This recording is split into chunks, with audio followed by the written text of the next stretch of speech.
कि नीतीश कुमार जी जैसे पढ़े लिखे व्यक्ति के मुख्यमंत्री रहते हुए बिहार में शिक्षा व्यवस्था का ध्वस्त हो जाना, जब भी उनके 17 साल 18 साल का इतिहास लिखा जाएगा तो इसको सबसे बड़े काला अध्याय के तौर पर माना जाएगा। बेरोजगारी और पलायन बिहार की बड़ी समस्या है, ये बताने के लिए आपको पदयात्रा करने की जरूरत नहीं, लेकिन पदयात्रा करने से जो अनुभव मुझे मिला कि ये हम लोग समझते हैं कि बेरोजगारी सिर्फ गरीबों के लिए समस्या है, ऐसी बात नहीं। स्कूलों की जो छवि है वो खिचड़ी बांटने के सेंटर के तौर पर, और कॉलेज की जो छवि है वो डिग्री बांटने के सेंटर के तौर पर है। पढ़ाई ना स्कूल में हो रहा है ना कॉलेज में हो रहा है। शायद ही कोई ऐसा घर है किसी गांव में जहां पर माता पिता पति पत्नी बाल बच्चे एक साथ रहते हैं, चाहे आप गरीब हो या अमीर। पलायन यहाँ बिहार के हर परिवार की सच्चाई है। जो अच्छे परिवार है, समृद्ध परिवार है, उनके भी बाल बच्चे उनके साथ नहीं रह रहे हैं, क्योंकि यहाँ पढ़ने की रोजगार की कोई व्यवस्था नहीं है।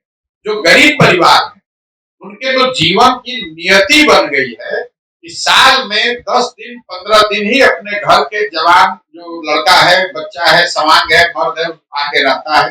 बाकी पूरे साल घर में महिलाएं और बच्चे और बूढ़े यही है। पहले के जमाने में, आज से 15-20 साल पहले जो लोग खेती किसानी करते थे वो अपना पेट भरने के साथ साथ मेहनत करके 2-4 कट्ठा जमीन खेत खरीद पाते थे हर 5 साल 10 साल में। आज किसानों की समस्या ये है कि हर किसान परिवार, अगर उनके घर में कोई बिजनेस व्यापार नहीं है, कोई नौकरी करने वाला नहीं है, तो हर 5 वर्ष में किसान को 1-2 कट्ठा जमीन बेचना है। 60% बिहार के लोग आज भी भूमिहीन हैं। देश में सिर्फ 38% लोग भूमिहीन हैं। बिहार में 60% लोगों के पास जमीन है ही नहीं। और उससे भी बड़ी बात यह है कि जो 40% लोगों के पास जमीन है उनमें 90% मतलब 40 में 35 आदमी 2 बीघे से कम का मालिक है। 90% से ज्यादा लोगों ने बताया कि धान उन्होंने 1200 से 1500 के दर से बेचा, जबकि धान का आधिकारिक मूल्य है 2050 रुपया। कमोवेश यही स्थिति गन्ने की रही है, क्योंकि चंपारण, गोपालगंज, सीवान वाले, छपरा वाले एरिया में गन्ने की खेती पहले बड़े पैमाने पर होती थी। चीनी मिलों के बंद होने की वजह से गन्ने के जो किसान हैं वो पूरी तरीके से मिलों के मनमानी या बिचौलियों के हाथ में है, उनको अपने फसल का दाम नहीं मिलना है।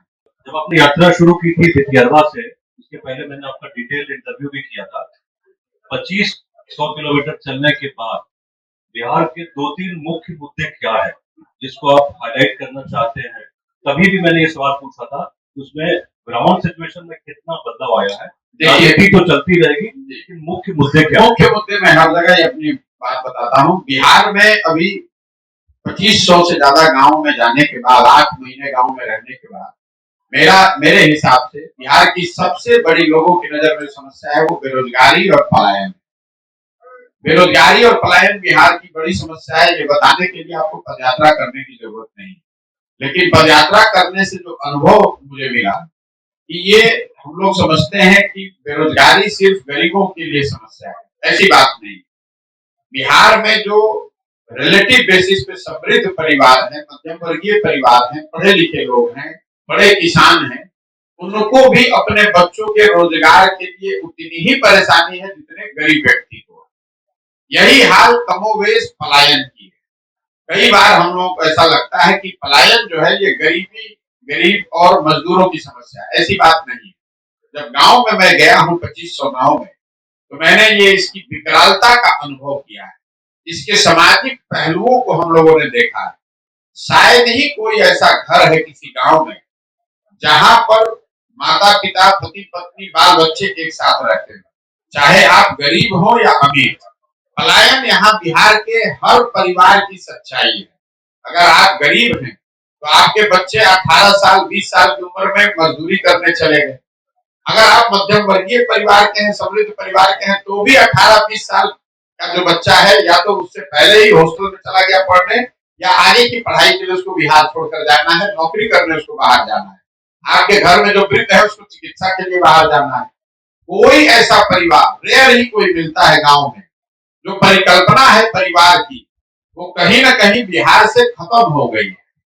हम 7 महीने से पैदल चल रहे हैं, तो लोग बता रहे हैं कि ये कितना बड़ा सेक्रीफाइस है कि अपने बाल बच्चों को छोड़कर ये पैदल चल रहे हैं, गांव में रह रहे हैं। लेकिन मैं रोज ये बताता हूँ कि बिहार के ज्यादातर परिवारों की ये सच्चाई है कि वो अपने बाल बच्चों के साथ रहने का सुख आपको नहीं है, चाहे आप गरीब हो या अमीर। जो अच्छे परिवार है, समृद्ध परिवार है, उनके भी बाल बच्चे उनके साथ नहीं रह रहे हैं, क्योंकि यहाँ पढ़ने की, रोजगार की कोई व्यवस्था नहीं है। जो गरीब परिवार है, उनके तो जीवन की नियति बन गई है कि साल में 10 दिन 15 दिन ही अपने घर के जवान जो लड़का है, बच्चा है, सवांग है, मर्द है, आके रहता है। बाकी पूरे साल घर में महिलाएं और बच्चे और बूढ़े यही है। जो लड़का भी यहाँ जवान हो गया, 18 साल 20 साल का हो गया, उसको अपना घर, अपना परिवार, अपनी मिट्टी छोड़कर जाना है और तब तक बाहर रहना है जब तक उसका शरीर जवान है, साथ दे रहा है। जब वो आदमी थकता है, 50-55 की उम्र में वापस आता है, बाहर मजदूरी करना, नौकरी करना बंद करता है, तो उसके घर में जो जवान लड़का है वो वापस जाता है। यही स्थिति कमोबेश अच्छे परिवारों की भी है, जहाँ लोग नौकरी रिटायरमेंट के बाद गांव में लौटे हैं, लेकिन जब गांव में वो लौट रहे हैं तब उनके बच्चे उनके साथ रहने की स्थिति में नहीं। तो मुझे लगता है कि बेरोजगारी और पलायन, इसकी विकरालता और इसका समाज पर जो असर है वो इतना गहरा असर है कि कहीं ना कहीं जीवन की लोगों ने इसकी सच्चाई मान ली है। अपने हस्बैंड के साथ रहना ये सोच ही नहीं है लोगों को मालूम है कि मेरा जो हस्बैंड है वो बाहर ही रहेगा। इसके बाद जो दूसरी सबसे बड़ी समस्या दिखी वो किसानों की समस्या है। क्योंकि खेती यहाँ बहुत बड़ा विषय है, तो किसानों की यहाँ समस्या है। बोलचाल की भाषा में लोग गांव में बताते हैं कि पहले के जमाने में, आज से 15-20 साल पहले जो लोग खेती किसानी करते थे, वो अपना पेट भरने के साथ साथ मेहनत करके 2-4 कट्ठा जमीन खेत खरीद पाते थे हर 5 साल 10 साल में। आज किसानों की समस्या ये है कि हर किसान परिवार, अगर उनके घर में कोई बिजनेस व्यापार नहीं है, कोई नौकरी करने वाला नहीं है, तो हर 5 वर्ष में किसान को 1-2 कट्ठा जमीन बेचना है। कोई घर में बीमार पड़ जाए, कोई शादी आ जाए, तो उसको जमीन बेचनी है। और उसके पीछे जो वजह मुझे समझ में आई है पिछले 8-9 महीने में पैदल चल के, वो 3 वजह है। पहला, बिहार में भूमि सुधार को लेकर जो काम नहीं किया गया 75 साल में, भूमि का मालिकाना हक वो किसी को पता ही नहीं। 60% बिहार के लोग आज भी भूमिहीन हैं। देश में सिर्फ 38% लोग भूमिहीन हैं। बिहार में 60% लोगों के पास जमीन है ही नहीं। और उससे भी बड़ी बात यह है कि जो 40% लोगों के पास जमीन है, उनमें 90% मतलब 40 में 35 आदमी 2 बीघे से कम का मालिक है। जमीनों का फ्रेगमेंटेशन इतना हो गया है परिवारों में बंटवारा होने की वजह से, यहाँ जो किसान है वो एकदम बहुत छोटा किसान है। तो खेती किसानी करने का जो यहाँ काम है वो कमाने का प्रयोजन नहीं है, वो खाने का प्रयोजन है। किसान वही उपजा पा रहा है जिससे उसका और उसके बाल बच्चों का पेट भर जाए। वो किसानी करके आमदनी का प्रयोजन नहीं है। सरकारी आंकड़े जो बता रहे हैं कि बिहार में 4 से 5% किसान ही आमदनी कर रहे हैं। बाकी लोग खेती करके अपना और अपने बाल बच्चों का पेट भर रहे हैं या फिर वो खेत में मजदूर है। तो पहली खेती की जो समस्या है वो भूमि से संबंधित है, भूमि सुधार के न लागू होने की वजह से। दूसरी जो बड़ी समस्या है वो जल प्रबंधन को लेकर। बाढ़ यहाँ आता है, 50% खेती योग्य जमीन बाढ़ से प्रभावित है, ये तो सब जानते हैं। लेकिन पैदल चलने के बाद मैंने ये देखा, महसूस किया कि बाकी के जो 50% जमीन है उसका भी एक बड़ा हिस्सा या तो वहां पानी के अभाव में वो सूखे से प्रभावित है, या दूसरी एक और जो बड़ी समस्या है, सीमावर्ती क्षेत्रों में नेपाल के नदियों के रास्ते बदलने से जमीन के कटाव की। और सिवान के बाद जब अगर आप चलेंगे तो सिवान, छपरा, वैशाली और अभी समस्तीपुर में शुरू किया है मैंने, यहाँ पर जल जमाव की जो चवर की जो समस्या है, हजारों एकड़ जमीन ऐसी है जिसमें पानी लगा हुआ है, एक बार लग गया तो 6 महीने साल भर वो पानी निकलता ही नहीं है। तो जल प्रबंधन, या तो बाढ़ से लोग प्रभावित है या सूखे से, और दोनों से अगर बच गए तो जल जमाव और नदियों से होने वाले कटाव की वजह से परेशान है। लेकिन इन दोनों के बाद किसानों की जो सबसे बड़ी समस्या अभी तक हमें समझ में आई है वो है उनके फसलों के दाम का न मिलना।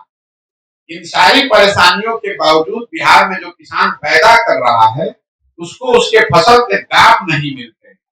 मैं जिस समय में चला हूं ये समय में धान की कटाई हुई है गांव गांव में। 90% से ज्यादा लोगों ने बताया कि धान उन्होंने 1200 से 1500 के दर से बेचा, जबकि धान का आधिकारिक मूल्य है 2050 रुपया। कमोवेश यही स्थिति गन्ने की रही है, क्योंकि चंपारण, गोपालगंज, सीवान वाले, छपरा वाले एरिया में गन्ने की खेती पहले बड़े पैमाने पर होती थी। चीनी मिलों के बंद होने की वजह से गन्ने के जो किसान हैं वो पूरी तरीके से मिलों के मनमानी या बिचौलियों के हाथ में है, उनको अपने फसल का दाम नहीं मिलना है। इसका एक सरकारी आंकड़ा आपको बता देता हूँ। बिहार में पिछले 10 वर्ष में सिर्फ 13% धान ही किसान सरकारी मूल्य पर बेचा है किसान ने, और गेहूं के लिए ये प्रतिशत है 1। अक्सर हम लोग कहते हैं कि पंजाब में किसान बहुत अच्छा है, तो आपके लिए बता देता हूं पंजाब में पिछले 10 साल में 70% गेहूं, 70% धान और 75% से ज्यादा गेहूं सरकारी समर्थन मूल्य या उससे ऊपर के भाव पर बेचा गया है। बिहार में 13% धान और 1% गेहूं ही समर्थन मूल्य पर बिका है। इसका एक आर्थिक अनुमान निकाला गया है, वो भी मैं आपसे साझा करना चाहता हूँ। बिहार में जो किसान फसल पैदा कर रहे हैं अलग अलग, उनको सही मूल्य न मिलने की वजह से हर साल का उनका घाटा है 20 से 25 हजार करोड़ रुपया। मतलब सारी परेशानियों के बाद किसान जो पैदा कर रहा है उसका दाम न मिल पाने की वजह से यहाँ के किसानों को हर साल 20 से 25 हजार करोड़ का नुकसान हो रहा है। तीसरा और अंतिम जो एक बड़ी समस्या लोगों ने बताई, जो मैं देख रहा हूँ, बिहार में शिक्षा व्यवस्था का पूरी तरीके से ध्वस्त हो जाना।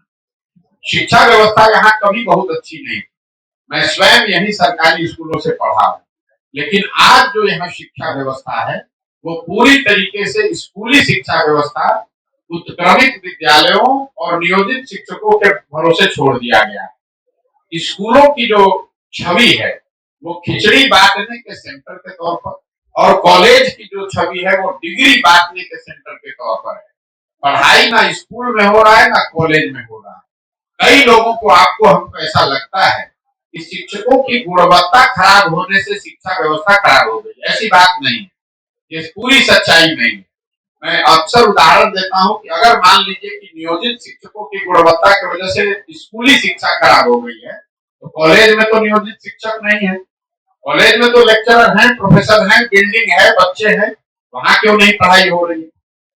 मेरी समझ से अभी 2500 गांव में चलने के बाद जो मेरी समझ बनी है कि समता मूलक शिक्षा व्यवस्था बनाने के नाम पर पूरी शिक्षा व्यवस्था का जो समायोजन था वो ध्वस्त हो गया। नतीजा ये हुआ कि जहाँ बिल्डिंग है वहां शिक्षक नहीं है, जहाँ शिक्षक है वहां बिल्डिंग नहीं है, जहाँ दोनों है वहां बच्चे ही नहीं है, और कॉलेज में जहाँ तीनों है वहां पढ़ाई नहीं है। तीनों है लेकिन पढ़ाई नहीं हो रहा है। तो जब तक इस समायोजन को पुनर्स्थापित नहीं किया जाएगा तब तक बिहार में शिक्षा व्यवस्था नहीं खत्म हो सकती। 1 मिनट में एक बात और कहना चाहता हूँ। मैंने लगातार पिछले 3-4 महीनों से ये कहा है कि नीतीश कुमार जी जैसे पढ़े लिखे व्यक्ति के मुख्यमंत्री रहते हुए बिहार में शिक्षा व्यवस्था का ध्वस्त हो जाना, जब भी उनके 17 साल 18 साल का इतिहास लिखा जाएगा तो इसको सबसे बड़े काला अध्याय के तौर पर माना जाएगा। ऐसा इसलिए कि कल होके एक अच्छी सरकार बिहार में आ जाए तो टूटी हुई सड़क बन सकती है, नहर में पानी फिर से आ सकता है, बाढ़ की समस्या का समाधान हो सकता है। लेकिन जो 2 पीढ़ियां इस ध्वस्त शिक्षा व्यवस्था से पढ़कर निकल गई, अब जीवन भर एक अच्छी सरकार आ भी जाए, अच्छी शिक्षा व्यवस्था बन भी जाए, तो भी इन लोगों को शिक्षित समाज के पीछे ही रहना पड़ेगा। इसलिए जब भी इतिहास इस कालखंड का लिखा जाएगा तो मुझे लगता है कि शिक्षा व्यवस्था का ध्वस्त होना नीतीश कुमार के कालखंड का सबसे बड़ा काला अध्याय होगा।